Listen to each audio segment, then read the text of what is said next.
दिल तो नहीं मानता, लेकिन हालात वाक़यात ये बता रहे हैं कि इमरान खान की बतौर सियासतदान कहानी ख़त्म होने जा रही है। और हुकूमत ये फ़ैसला कर चुकी है कि ना सिर्फ ये कि इमरान खान बल्कि उनके सहूलतकार जो मुख्तलिफ़ जगहों पर मुख्तलिफ़ इदारों में बैठे हुए थे, जिस तरह के शाह महमूद कुरैशी ने जेल से वापस आकर अपनी मुलाकात में इमरान खान साहब से कहा था कि देखिए, जो रिटायर्ड लोग आपको मशवरे दे रहे हैं वो कारगर नहीं होंगे और आप उनके मशवरों पर मत चलें। तो गोया कि उन्होंने भी एक इंडिकेशन दिया था कि इमरान खान दरअसल जो कुछ कर रहे हैं वो आज खुद बहसीत एक सियासतदान, एक लीडर के नहीं कर रहे हैं, बल्कि उनके कुछ मुशावरतकार हैं, उनके कुछ मुशीरान हैं, उनके कुछ सहूलतकार हैं जो उन्हें कोई पट्टी पढ़ाते हैं, फिर वो उसके मुताबिक अपने कारकुनों को, अपने वोटर्स को, अपने सपोर्टर्स को उसी लाइन पे लगा देते हैं। अब जिस तरह से ख्वाजा आसिफ साहब ने कौमी असम्बली के अंदर पहले एक स्पीच की, उसके बाद एक और स्पीच की, और फिर गुज़श्ता रोज़ जिस तरह से राना सनाउल्लाह साहब ने बताया कि तफ्तीशकारों को इमरान खान साहब ने क्या कुछ बताया है, वो तमाम की तमाम डॉट्स को अगर जोड़ लिया जाए तो इस तरफ बात जाती महसूस होती है कि इमरान खान साहब के ख़िलाफ़ और उनके सहूलतकारों के ख़िलाफ़ जो कानून की का शिकंजा है और कानून की गिरफ्त है और कानून का जो घेरा है वो तंग होने का वक्त आ गया है। आपके इल्म में ये भी है कि जब फॉर्मेशन कमांडर्स की मीटिंग हुई और उसके बाद जो DGISPR ने बयान जारी किया, उसके बारे में एक अमूमी तासुर ये है कि वो बहुत सख्त बयान था और उसके अंदर पहली बार ये बात हुई थी कि अब इमरान खान के सहूलतकारों को के ख़िलाफ़ भी कार्रवाई होगी। चुनाचे ये तसलसल के साथ पिछले 2 हफ्ते के दौरान ना सिर्फ ये कि इमरान खान बल्कि उनके सहूलतकारों के ख़िलाफ़ कार्रवाई का बार बार इंदिया दिया गया है। और इस दौरान में बताया ये जा रहा है, वाक़फ़ान हाल का ये कहना है कि मिलिट्री कोर्ट्स के अंदर ना सिर्फ ये कि जिन लोगों को सिविल कोर्ट्स से मिलिट्री कोर्ट्स की तरफ डाइवर्ट किया गया था उनके ख़िलाफ़ ट्रायल शुरू हो गया है, बल्कि ये भी बताया जा रहा है कि ख़ुद फ़ौज के अंदर ऐसे एलिमेंट्स के जिन्होंने 9 मई के वाक़े के बाद जो कुछ हुआ उस पर या तो रिज़ाइन किया था या फिर उनके बारे में ये इत्तलाआत थी कि वो उसके सहूलतकार थे, तो उनके भी कोर्ट मार्शल्स शुरू हो चुके हैं। ये दरोग बर गर्दने रावी हम कहेंगे, क्योंकि बराह रास्त इंफॉर्मेशन उस तरह से हमारे पास नहीं है, लेकिन ये भी बताया जा रहा है कि एक हाई कोर्ट के चीफ जस्टिस को जबरी रुखसत पर भेज दिया गया है और उनसे अब काम नहीं करवाया जा रहा है। और इसी तरह से एक और सियासतदान जिनका एक चीफ जस्टिस से बहुत करीबी ताल्लुक़ बताया जाता है, उनके भी 2 भाई जो कि फ़ौज में ही मुलाजमत करते हैं, बताया ये जा रहा है कि उनका कोर्ट मार्शल शुरू हो चुका है। और इसके बावजूद कि अदालतों की तरफ से अबूरी ज़मानतें जो हैं वो दी जा रही हैं और मना किया जा रहा है पुलिस को कि गिरफ़्तार नहीं किया जाएगा, लेकिन अली मोहम्मद ख़ान का केस आपके सामने है, इसी तरह से अली अफ़ज़ल शाही का केस आपके सामने है। इसके बावजूद कि उनको कोर्ट की जानिब से जो इंटरम बेल्स थी, जो अबूरी ज़मानतें थी, वो दी गई हैं, उनको एक्सटेंड किया गया, लेकिन पुलिस ने उन्हें गिरफ़्तार किया है। और अब ये मामला ख़ुद इमरान खान की तरफ भी बढ़ रहा है, बुशरा बीबी की तरफ भी बढ़ रहा है। जिस तरह से बिपरजॉय तूफ़ान कराची के और केटी बंदर के और सजावल के और बदीन के साहिलों की तरफ बढ़ रहा है और फिर आगे चल के गुजरात के साहिल को भी टच करने वाला है, 140 किलोमीटर दूर रह गया है, कुछ यही आलम उस कानूनी कार्रवाई का है जो कि इमरान खान और उनके सहूलतकारों के ख़िलाफ़ होने जा रही है। तो इस सब का मकसद ये है कि एक बार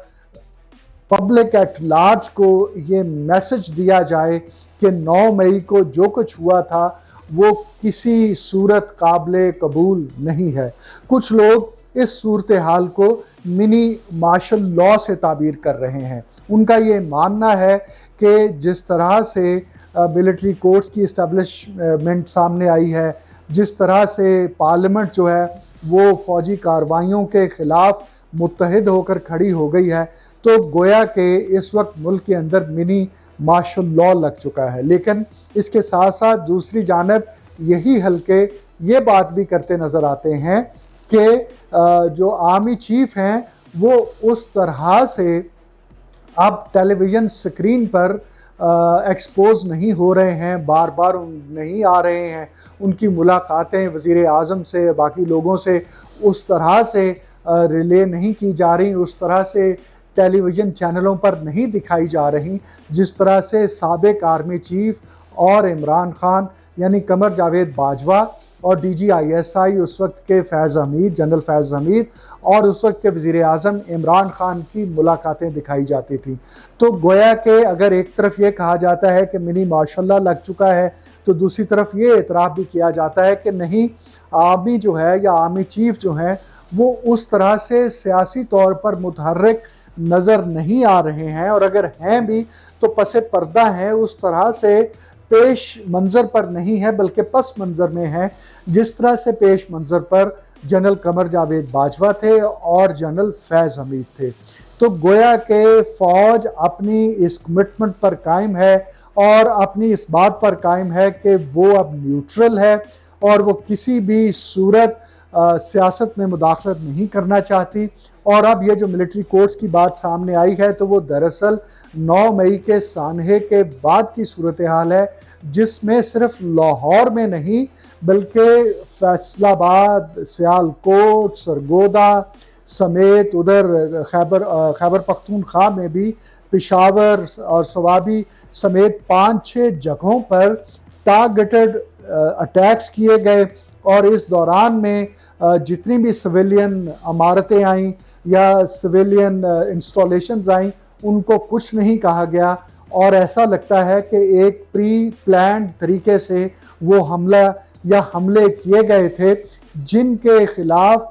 सिर्फ उन लोगों को जो कि उसमें मुलव्वस थे उन तक इस कार्रवाई को महदूद रखा गया है। और ऐसा नहीं है कि फ़ौज का टेरर फैला हुआ है, ऐसा नहीं है कि फ़ौजी बूटों की आवाज़ें हर तरफ सुनाई दे रही हैं, ऐसा नहीं है कि हर घर के दीवार के साथ सीढ़ी लगाकर फ़ौजी अंदर कूदते, छलांगे लगाते और लोगों को पकड़ते घसीटते नज़र आ रहे हैं, बल्कि बड़ी खामोशी के साथ ये सारी कार्रवाई हो रही है। और ज़्यादा से ज़्यादा ये है कि अखबारात के अंदर मुख्तलिफ़ शहरों में जहाँ पर फ़ौजी तनसीबात और इमारतों पर हमले हुए थे,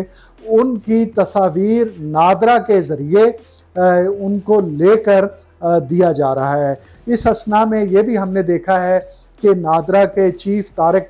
मलिक ने भी रिज़ाइन किया है, क्योंकि उनके हवाले से जनरल कमर जावेद बाजवा की जो इन्फॉर्मेशन थी, पर्सनल इन्फॉर्मेशन, उसकी लीकेज के हवाले से भी एक पूरी की पूरी इन्वेस्टिगेशन अंडरवे थी। और वाकफान हाल का कहना है कि वो मुल्क से बाहर थे और ये तक फैसला हुआ था कि अगर वो आकर रिज़ाइन नहीं करते हैं तो फिर उनको वहाँ से गिरफ़्तार किया जाए। कुछ ऐसा ही मामला आदिल राजा का, कुछ ऐसा ही मामला शाहीन सहवाई का, कुछ ऐसा ही मामला वो वजाहत सईद खान साहब का नज़र आ रहा है। और ख़बरें आ रही हैं कि इनकी गिरफ़्तारियाँ हुई हैं, इनका ट्विटर अकाउंट्स को बंद किया गया है, इनके यूट्यूब चैनल्स को बंद किया गया है। और वो जो हेट स्पीच का एलिमेंट है, वो जो कहा जाता है कि बरतानिया हो या अमेरिका हो, अगर आप वहाँ पर जिस तरह से अल्ताफ़ हुसैन के हवाले से ये कंप्लेंट फ़ाइल की गई थी कि इन्होंने जो स्पीच की है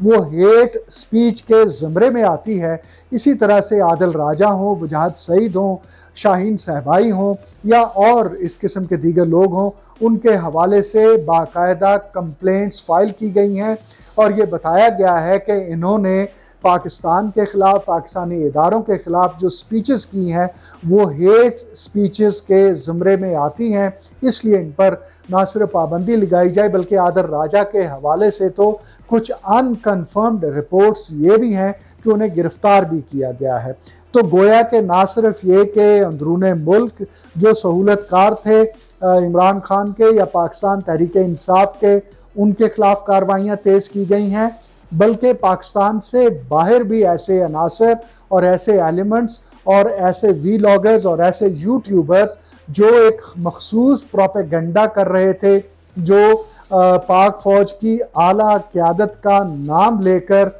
हर्जा सराई कर रहे थे, गालम गलोच कर रहे थे, गलीज़ ज़ुबान इस्तेमाल कर रहे थे, उनके खिलाफ भी भरपूर कार्रवाई इस वक्त शुरू कर दी गई है। और अगर आप ख्वाजा आसिफ के और राना सनाउल्लाह के वो पार्लियामेंट के अंदर बयानात हों या फिर कल की राना सनाउल्लाह की प्रेस कॉन्फ्रेंस हो, उसको बगौर ज़रा सुने तो आपको समझ आ जाती है कि अब ये मामला ज़्यादा देर हुकूमत और इस्टेब्लिशमेंट लटकाने के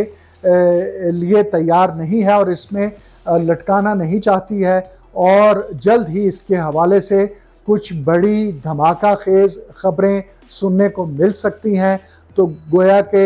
अब सिर्फ क्लॉक की टिक टिक है जिसकी आवाज़ आ रही है और किसी भी वक्त कोई बड़ी ब्रेकिंग न्यूज़ सामने आ सकती है। इजाज़त दीजिए, अल्लाह हाफ़िज़।